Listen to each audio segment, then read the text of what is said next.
Hari ini aku mau sharing sesuatu yang I believe saya pribadi percaya sangat powerful hari-hari ini. Buat saya pribadi sih, tapi saya berdoa ini juga jadi sebuah pesan yang Tuhan sebenarnya taruh dalam hidup setiap kita. Aku percaya setiap kita perlu banget untuk dengar ini, karena ini salah satu yang menurut saya seringkali kita abaikan, ya. Hari ini saya mau bahas sedikit dari 10 perintah Allah. Saudara, berapa lama udah terakhir kali Anda dengerin khotbah tentang 10 perintah Allah? Kayaknya udah zaman dulu banget ya. Kita baca sama-sama tentang 10 perintah Allah. Ulangan 5. Aku berdoa apa yang aku sampaikan hari ini, saudara bisa tangkap apa yang Tuhan sedang mau sampaikan buat kehidupan kita pribadi.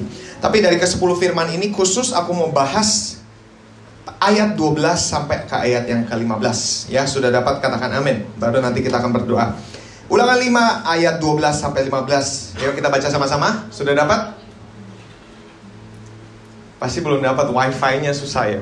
Sekarang zaman handphone semuanya bergantung wifi ya. Ulangan 5 ayat 12 sampai 15. Sudah dapat? Katakan amin. Amin. Yuk kita baca sama-sama. 1, 2, 3. Tetaplah ingat dan kuduskanlah hari Sabat seperti yang diperintahkan kepadamu oleh Tuhan Allahmu. 6 hari lamanya engkau akan bekerja dan melakukan segala pekerjaanmu, tetapi hari ke-7 adalah hari Sabat Tuhan Allahmu. Maka jangan melakukan sesuatu pekerjaan engkau atau anakmu laki-laki atau anakmu perempuan, hambamu laki-laki atau hambamu perempuan, lembumu, keledaimu, hewanmu. Bahkan menurut Tuhan binatang aja perlu istirahat ya. Terus orang asing yang di tempat kediamanmu, hambamu laki-laki, hambamu perempuan berhenti seperti engkau juga berhenti. Sebab harus kau ingat bahwa engkau pun dahulu budak di tanah Mesir, dan kau dibawa keluar dari sana oleh Tuhan Allahmu dengan tangan yang kuat dan lengan yang teracung. Itulah sebabnya Tuhan Allahmu memerintahkan engkau merayakan hari Sabat. Mari kita berdoa. Bapa, aku berdoa biar apa yang akan disampaikan Tuhan, Engkau hembuskan nafasmu di dalamnya, pengurapan di dalamnya Tuhan. Aku berdoa, let this open a new dimension of revelation dalam kehidupan kami. Aku berdoa setelah kami dapat ini, kami mengaplikasikannya dalam hidup kami Tuhan, dan kami akan melihat increase Tuhan, pertambahan dimensi pewahyuan dalam kehidupan kami, pertambahan dari banyak hal yang sudah kau taruh dalam hidup kami. It's time for us to expand. Kami berdoa Tuhan hari ini, hembuskan apa yang akan disampaikan, urapi Tuhan, biar apa yang kami dengar hari ini bisa kami aplikasikan, bisa kami kerjakan. Dan apapun yang firman Allah yang sudah tertanam dalam hidup kami tidak akan kembali sia-sia. Dalam nama Tuhan Yesus kami tanggalkan setiap pikiran kami yang meninggi menentang kebenaran firman Tuhan. Paradigma kami, kebenaran diri kami sendiri kami tanggalkan saat ini. Di dalam nama Tuhan Yesus kami ikat setiap pikiran yang meninggi menentang kebenaran firman Tuhan. Kami tundukkan di bawah pemikiran Kristus. Di dalam nama Tuhan Yesus kami berdoa. Amin. Amin. Saudara, hari ini saya mau bahas sesuatu yang sangat penting tapi sering kita abaikan. Sebelum saya bahas tentang ini, mungkin saya kasih sebuah cerita dulu yang bisa menjembatani apa yang saya mau sampaikan. Pertama-tama gini saudara. Saudara tahu nggak bahwa segala sesuatu tuh punya temponya, segala sesuatu punya ritmenya. Saya satu-satunya cerita yang saya bisa bawa untuk bisa ngerti adalah tentang musik, karena saya juga suka musik gitu ya. Saudara pernah nggak sih kenal orang yang kalau dengerin musik mesti tepuk tangannya beatnya berantakan? Kayak saya pernah nggak sih Anda pernah nggak sih ketemu orang kalau di gereja apalagi gampang kelihatan kalau lagi nyanyi pujian terutama ya, ada yang tepuk tangannya semau-maunya.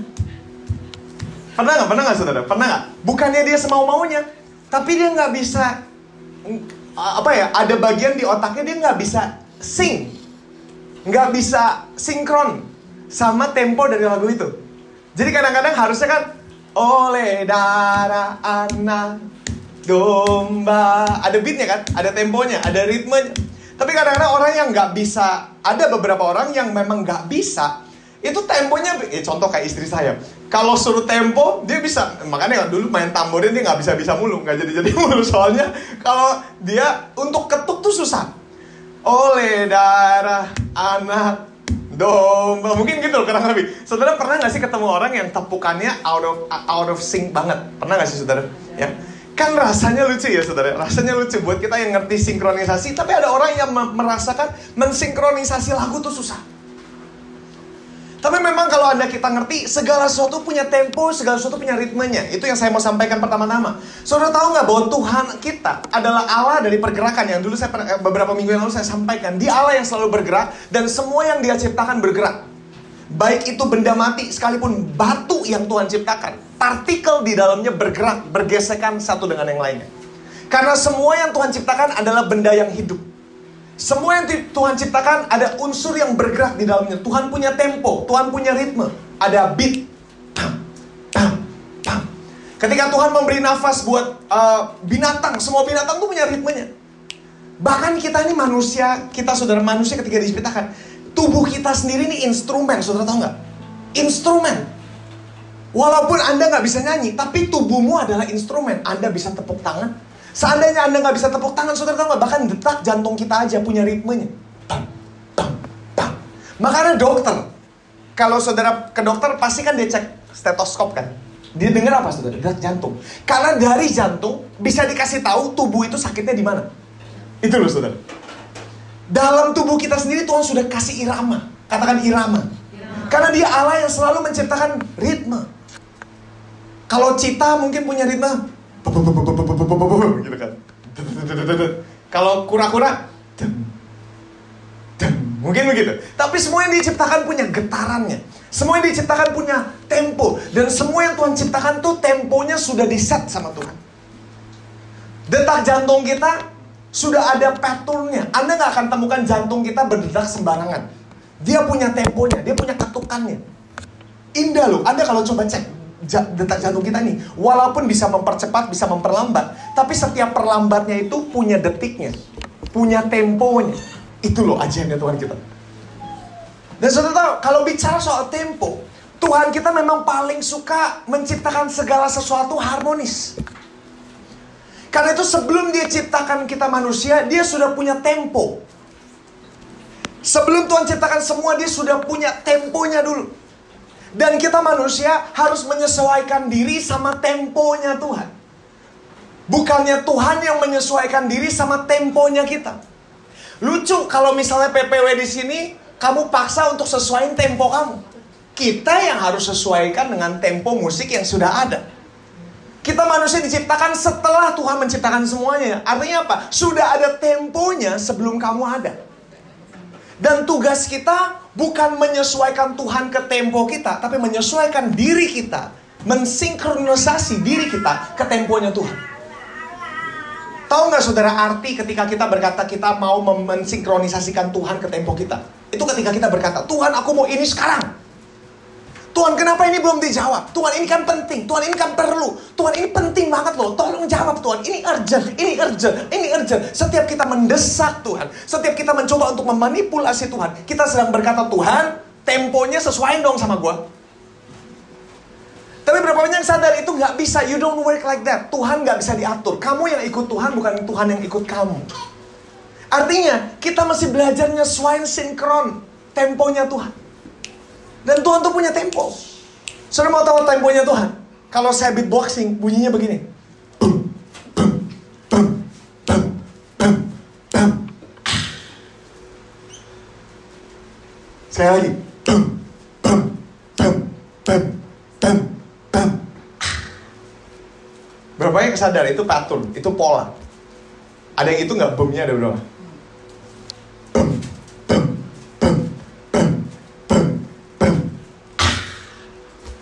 Berbeda dengan kita manusia, temponya kita nggak ada ahnya, nggak ada ahnya. Tapi kalau kita tahu beatboxing, saudara, suara itu membuat bom berikutnya powerful.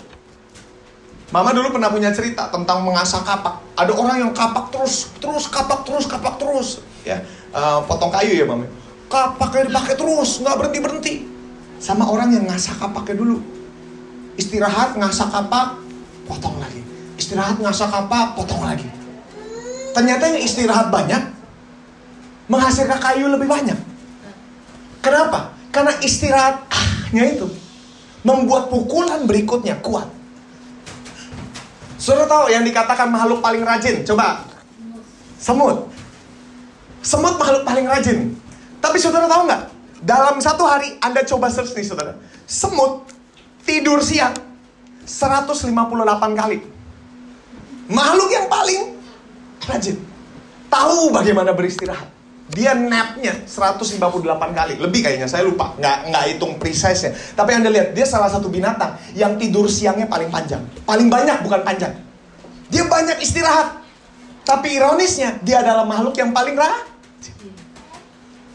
Saudara, hari ini saya mau bicara soal beristirahat. Karena kita manusia susah untuk beristirahat.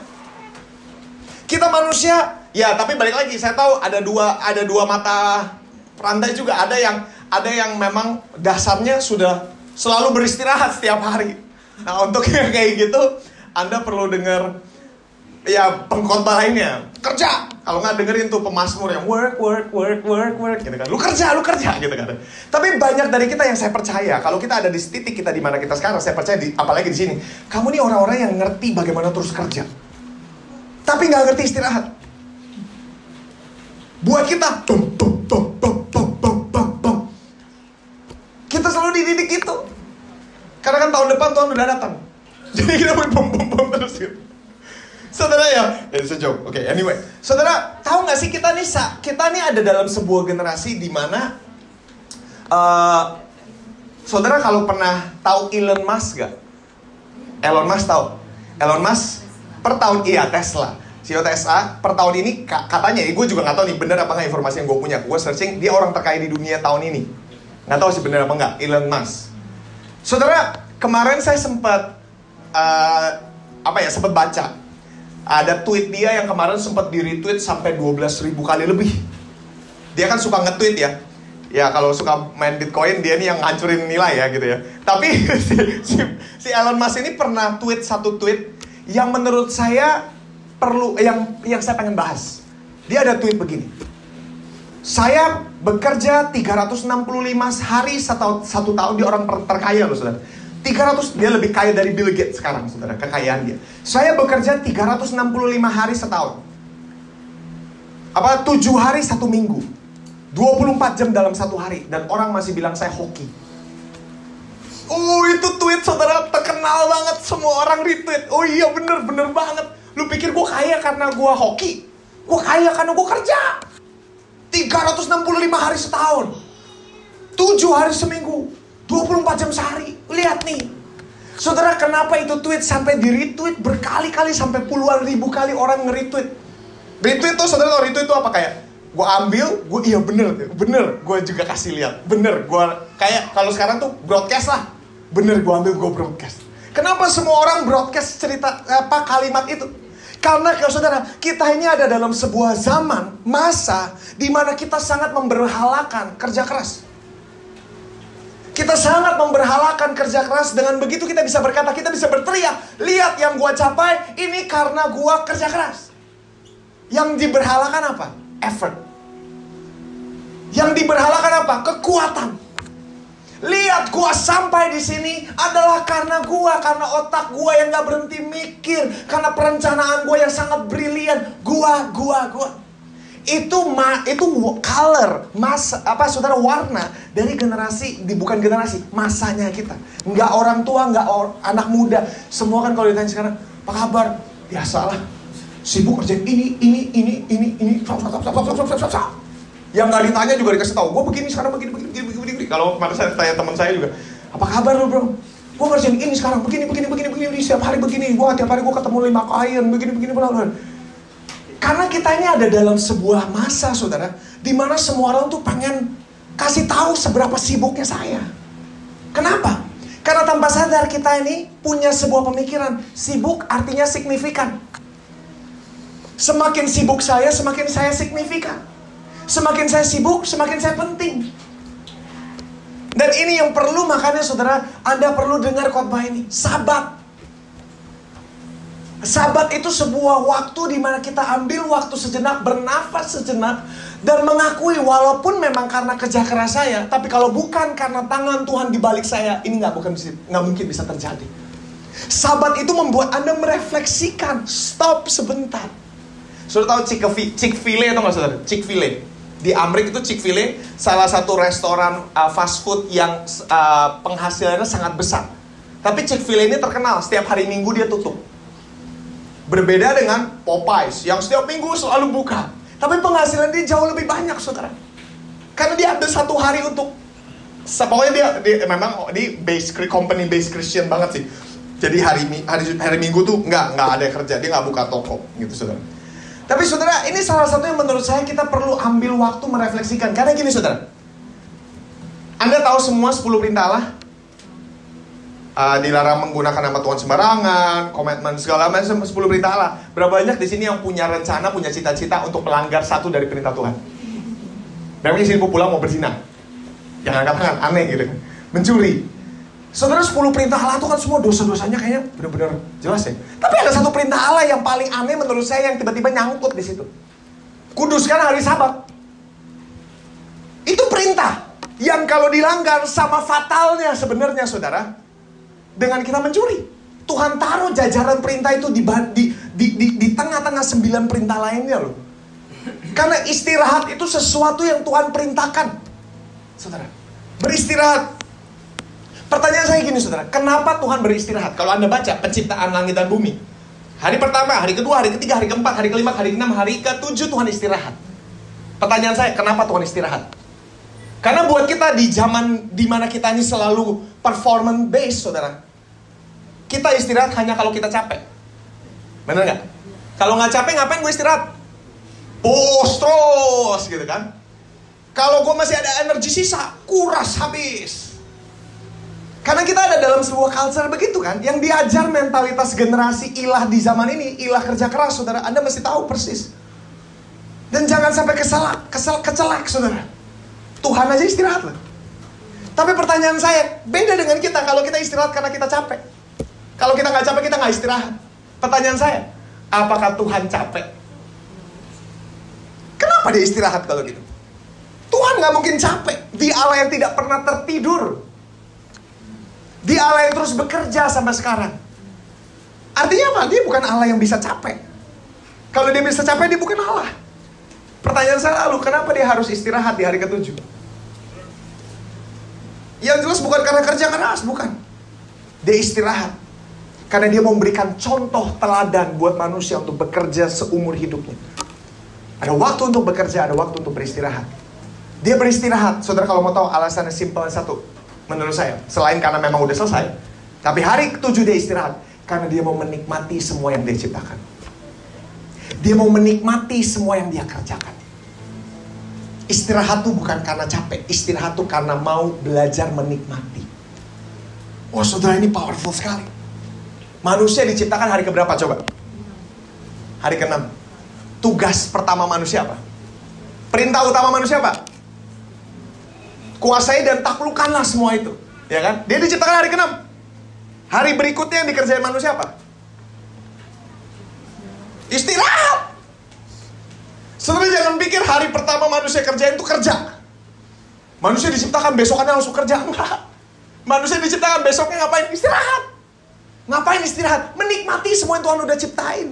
Tahun 2020 kemarin ketika semuanya lockdown, pertama kali kita ngelihat Jakarta bersih.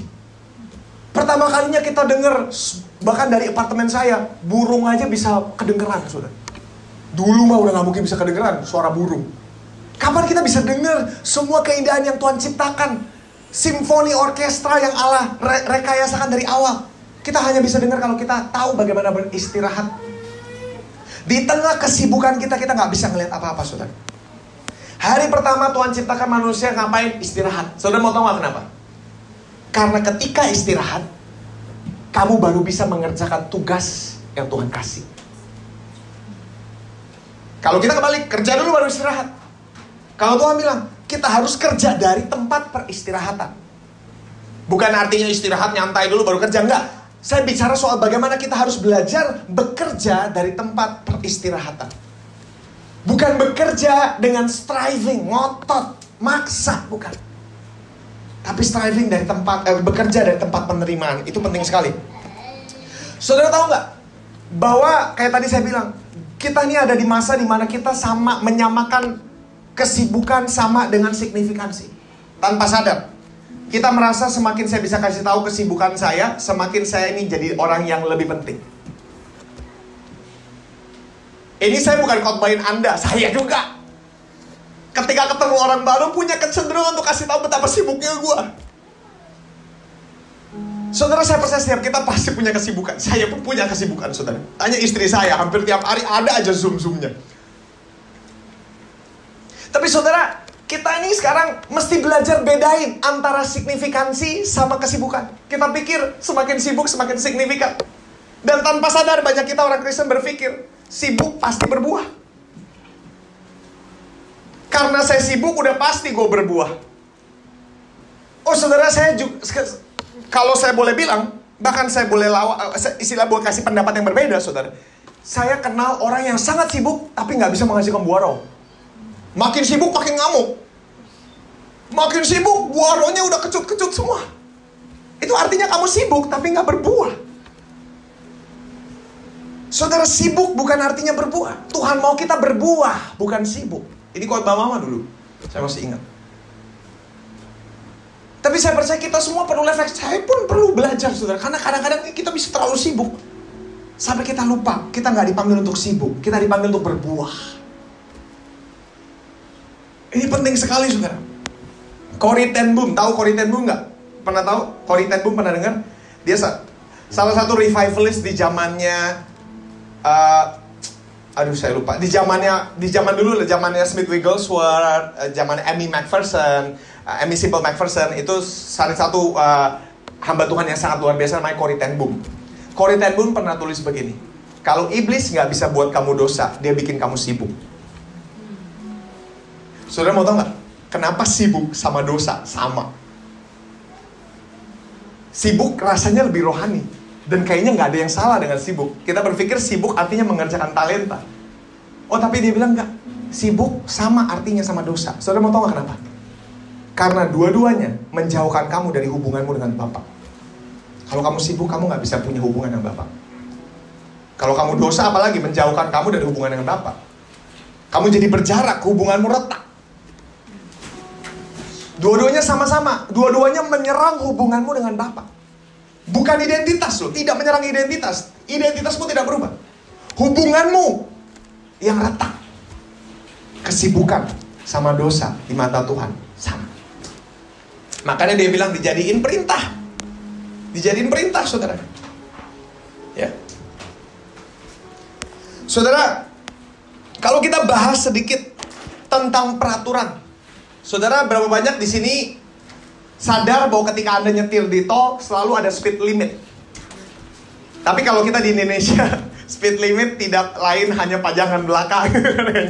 Kayaknya kita bodo amat gitu ya. Tapi saudara, kalau Anda di Amrik contohnya, speed limit itu penting. Walaupun kadang-kadang kita lebih-lebih dikit gitu kan ya. Kemarin saya pas honeymoon ke Amrik juga nyetir, saudara. Kalau ada speed limit, saya benar-benar hati-hati. Karena saya tahu pengalaman ditilang kalau di Amrik, saudara. Speed limit. Speed limit itu sesuatu yang penting sebenarnya. Kalau saudara tanya, kenapa sih ditaruh speed limit di sepanjang jalan? Pernah kepikir nggak? Saudara, kalau Anda tanya sama saya, hukum, peraturan, itu mencerminkan dua hal. Peraturan yang ditaruh, dipajang di depan. Kalau Anda pernah baca tata tertib, penggunaan kolam renang, semua peraturan yang dipajang, itu sebenarnya sedang mengindikasikan dua hal. Yang pertama, itu mengindikasikan hati dari pemerintah yang membuat peraturan itu. Ketika ditulis ini speed limit, kamu tidak boleh melanggar batas ini. Hati dari pemerintah yang bikin peraturan itu adalah tidak mau kamu melebihi itu karena itu membahayakan orang-orang sekitar. Hati dari pemerintah ketika ditaruh speed limit adalah supaya hidupmu nggak membahayakan yang lain. Supaya gue mau melindungi rakyat gue yang lain. Itu mencerminkan hati dari pemerintah yang berkata gue mau melindungi rakyat gue. Karena itu gue taruh peraturan. Itu yang pertama. Indikasi kedua apa? Yang kedua, ketika Anda melihat peraturan, itu artinya saudara, ada kecenderungan dalam diri kita untuk go past the limit. Dulu saya di Amrik pernah ketangkep, ketilang. Bukan karena nggak sadar ada speed limit, tahu ada speed limit, tahu. Cuman pas lagi nyetir saudara, saya sembari nyisir. Di Amrik ada kerjaan gue, delivery boy, gue delivery. Sembari nyisir. Kalau karena abis kerja mau ketemu cewek gitu kan, nyisir. Sembari benerin rambut, Tiba-tiba ada lampu nyala di belakang. Gue pikir ada yang ditangkep. Jalan aja terus.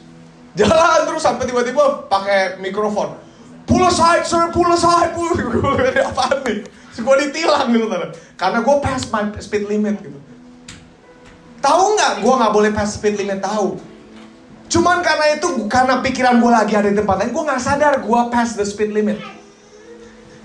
Berarti hukum sekali lagi mencerminkan dua hal. Satu, hati dari pembuat peraturan itu. Dua, kecenderungan dari orang yang dikasih peraturan. Karena kita suka melanggar, saudara. Kalau kita nggak sadar, kita nggak mindful, kita sering melanggar. Saudara, karena itu Tuhan kasih peraturan mengenai Sabat. Karena kenapa Tuhan kasih peraturan mengenai Sabat? Karena Tuhan tahu kita ini kalau nggak dikasih peraturan Sabat, hajar terus. Saudara catat baik-baik. If you don't know how to take a break, you will break. Kalau kamu nggak tahu how to take a break, kamu pasti break. Bahkan Yesus selama di bumi 33 tahun setengah, saudara, dia tidur. Bapaknya di surga nggak pernah tidur karena dia Tuhan. Tapi selama di bumi, saudara, dia pakai tubuh manusia, dia tidur. Ketika badai bergelora, dia capek, dia tidur, saudara. Kenapa? Karena selama di bumi dia harus tahu bagaimana beristirahat. Or I will break. Dia tahu, saudara, beristirahat itu penting. Nah, pertanyaan berikutnya, saudara, saya tutup di sini. Kalau saudara baca Matius 11 ayat 28, firman Tuhan berkata, datanglah kepadaku yang letih lesu dan berbeban berat. Saudara tahu, itu ayat mengindikasikan bahwa semua yang letih lesu dan berbeban berat selalu berlari kepada satu arah tertentu. Yang letih, yang lesu selalu mencari sesuatu. Yang letih, yang lesu selalu berlari kepada sesuatu. Makanya Tuhan bilang, yang letih, yang lesu datangnya ke saya, jangan ke yang lain. Karena kepada siapa kamu beristirahat, dengan apa kamu beristirahat, itu penting. Saudara tahu Simpson? Kita seringkali hati-hati dengan Delilah. Delilah itu bukan hanya bicara soal perempuan. Peristiwa Simpson itu bukan cuma cerita warning buat para laki-laki. Delilah itu sama sekali bukan bicara soal perzinahan. Saudara, kalau mau bicara spirit Delilah, apa sih sebenarnya spirit Delilah? Kalau Anda baca di ayat, saudara, ayat tentang Simpson dan Delilah, dalam bahasa aslinya, saudara baca bahasa Inggris, baca. Kalau di Indonesia saya kurang tahu deh. Tapi kalau dalam bahasa Inggris nggak pernah ditulis Delilah have sex sama Simpson. Buat Simpson, Delilah adalah sebuah tempat di mana dia bisa taruh kepalanya. Tempat dia bisa tenang, istirahat di tengah proses yang dia harus lewati. Dia istirahatnya sama Delilah. Tempat istirahatnya dia.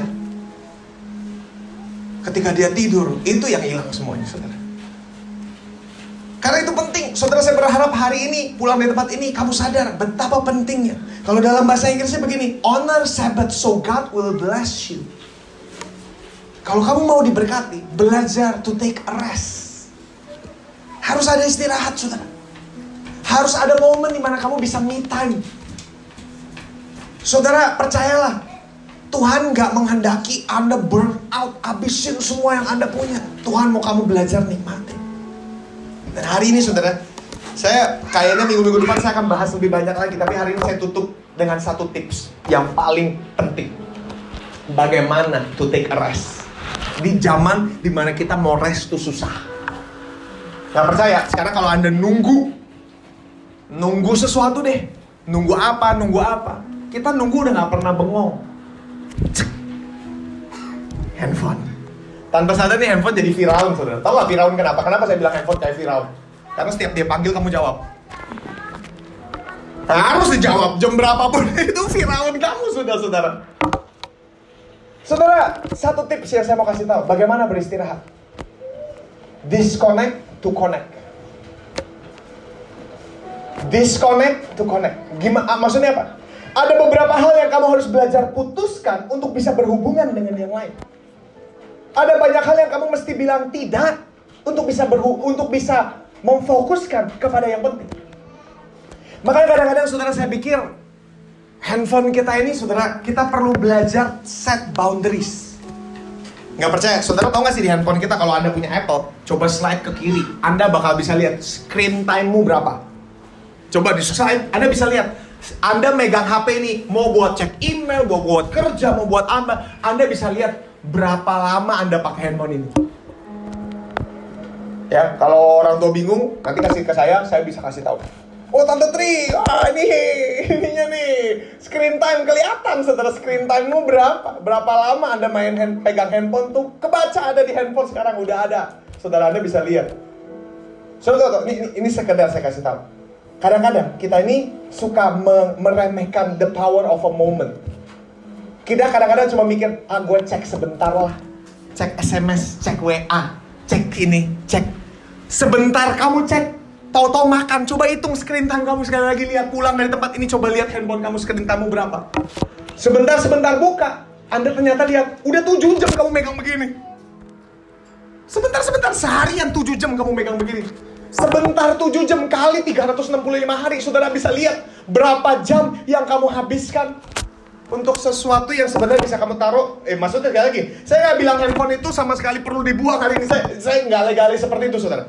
Artinya begini, Anda bisa jadi karena saking ngecek sebentar, Anda kehilangan waktu untuk duduk makan berdua dengan anakmu, keluargamu, dengan orang yang sebenarnya lebih penting dari orang yang kamu lagi bales di handphone kamu.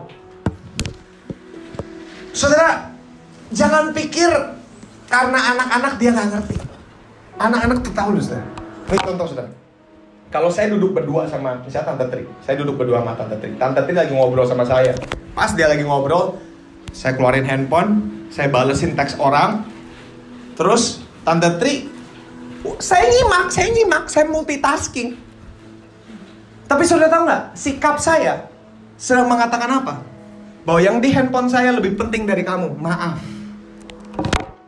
Saya jangan pikir anak-anak nggak tahu loh. Ketika kita berkata, anak saya aja judah, saudara. Kalau saya lagi jagain dia, saya lagi main, saya lagi tulis khotbah di handphone, saudara. Dia bisa, handphone saya gini-gini sama dia. Anak bayi loh, walaupun saya juga nggak tahu sih maksudnya apa, saudara. Kadang, oh iya judah lupa. Kadang-kadang kita mesti diingetin, oh iya. Kadang bisa jadi kita duduk dengan orang yang terpenting dalam hidup kita, anak-anak kita, keluarga kita, sepasangan kita, spouse kita. Tapi kita sibuk dengan handphone loh, saudara. Mungkin beberapa dari Anda berkata, tapi kerjaan gue di handphone, gue ngerti. Karena kita zaman sekarang memang ada banyak kerjaan melalui handphone, saya ngerti. Tapi saudara masih belajar set boundaries, set batasan. Kapan kamu harus buka? Kapan harus kamu belajar silent handphone? Kapan kamu harus belajar untuk tutup mata? Saudara, kalau saya lagi ngobrol misal sama mama saya selalu anggap mama saya ini orang penting sekali. Karena buat saya dia sangat penting. Makanya ketika saya ngobrol sama mama, siapa yang telepon, baik itu hamba Tuhan lain sekalipun, saya nggak akan angkat. Seandainya bunyi, saya langsung silent. Saya nggak akan cek itu siapa. Kenapa? Sikap saya sedang mengatakan mama, yang di depan saya mama penting. Saudara, tanya anak-anak rohani saya. Kalau saya lagi ngobrol sama mereka berdua, discuss sesuatu sama mereka, setiap ada gangguan handphone, saya selalu matiin. Even ya, kalau yang telepon tuh mama saya. Karena buat saya yang di depan saya adalah yang lebih penting. Anda masih belajar disconnect sama yang lain demi memfokuskan, menginvestasi kehidupan kamu sama yang lebih penting. Kalau nggak, saudara, Anda istirahat kita aja kadang-kadang udah busy sama handphone. Liburan kemana, capture moments, foto. Mau pose kita mikir panjang banget. Sampai ternyata sudah 30 menit, 1 jam, 2 jam. Kita menghabiskan mikirin mau tulis apa. Dibandingkan enjoying the moment. Sekali lagi saudara, saya ngerti ini tuntutan kerjaan. Kadang-kadang memang ada juga yang kerjaannya ngeliatin naik turun. Saya ngerti sekali saudara, saya ngerti. Tapi saudara harus belajar set boundaries. Set boundaries. Ketika saya meeting, ketika saya lagi ngobrol, ini dulu saudara, ini buka aib dikit. Sebelum saya married, screen time saya 10 jam. Sehari 10 jam. Ntar buka Instagram lah, ya kadang-kadang ada yang penting juga, ada yang penting buka-buka, research. Tapi 10 jam, saudara bisa bayangin gak sih 10 jam? Itu melebihi jam kerja kamu. Kadang-kadang, saudara, kalau Anda kerjain terus tiap hari dan gak ada liburnya. Kadang-kadang kalau kita coba berpikir, saudara, kita perlu belajar set boundaries. Setelah saya married, sebenarnya saya belajar ini istri saya. Gara-gara dulu saudara, kalau saya tiap ketemu orang ngobrol, misalnya rame-rame di meja, saya tuh pasti megang handphone saya. Nggak tahu sih, istri saya bisa bilang, sampai waktu itu bilang, kamu harus belajar respect orang yang di depan kamu. Karena waktu itu saya, misalnya aku lagi makan sama mama, papa, terus ada opa, oma Iwan, opa lagi ngobrol sama mama, papa, gue main handphone aja. Karena kan lagi nggak involve gue gitu kan. Tapi istri saya dulu nggak bisa begitu. Honor, respect. Sejak itu saya banyak belajar, saudara. Sekarang kalau saudara ini saya nyombong dikit. Screen time saya satu hari 3 jam 35 menit. 3 jam. Itu karena saya mesti belajar buangin, saudara. Kalau malam matiin karena radiasi. I have to rest. Nggak worth it, saudara. Kamu mesti belajar to take a rest. Even Tuhan juga take a rest. Kamu mesti belajar. Saya rasa kita semua harus belajar.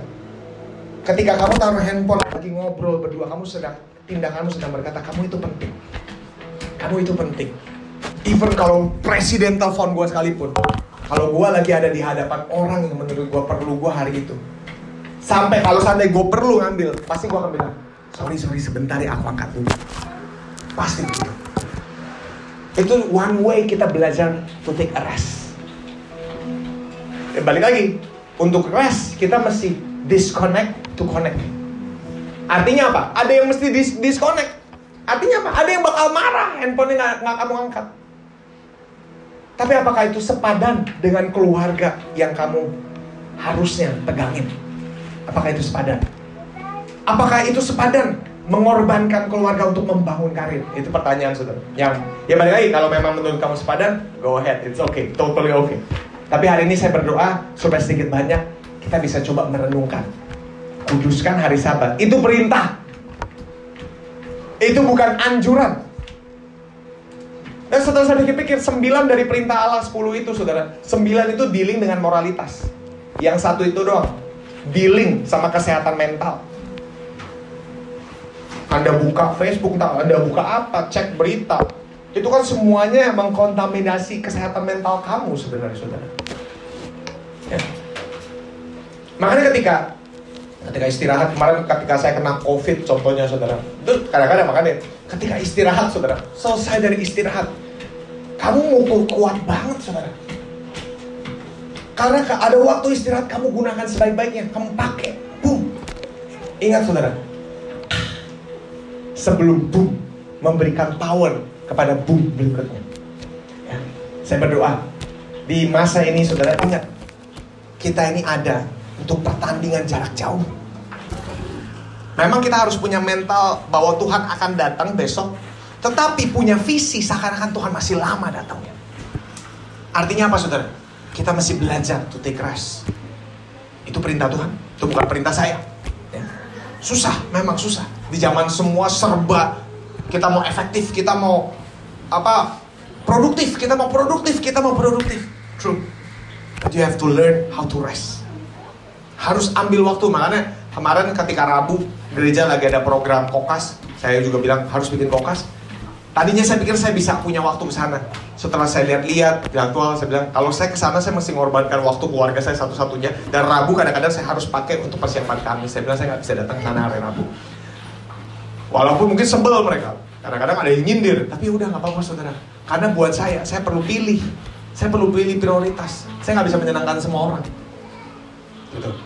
Ya amin, saudara. Saya berdoa Anda bisa belajar sesuatu. Kita bisa belajar rest. Jangan push terus abis-abisan. Ya, kita masih belajar rest. Amin. Yuk, mari kita berdoa.